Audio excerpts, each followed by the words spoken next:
New York শহরে একদিন হঠাৎ আকাশ অন্ধকার হয়ে আসে। একটি বিশাল এলিয়েন রোবট শহর ধ্বংস করতে শুরু করে।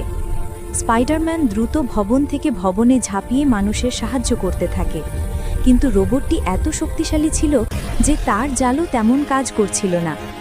ঠিক সেই সময় আকাশ ভেদ করে নীল লাল পোশাকে সুপারম্যান নেমে আসে। সে স্পাইডারম্যানকে দেখে বলে, চলো আমরা একসঙ্গে লড়ি। দুজনেই একসাথে রোবটটিকে থামানোর পরিকল্পনা করে। স্পাইডারম্যান তার দ্রুততা আর বুদ্ধি দিয়ে রোবটের জয়েন্টে জাল আটকে দেয়, আর সুপারম্যান সুপার শক্তি দিয়ে তাকে আকাশে তুলে ফেলে মহাকাশে নিয়ে যায়। রোবটটি বিস্ফোরিত হলে শহর বেঁচে যায়, মানুষ উল্লাস করে, আর স্পাইডারম্যান হাসতে হাসতে বলে, দলের কাজই আসল শক্তি। সুপারম্যানও মাথা নেড়ে সম্মতি জানায়। সেই দিন থেকে তারা হয়ে ওঠে সত্যিকারের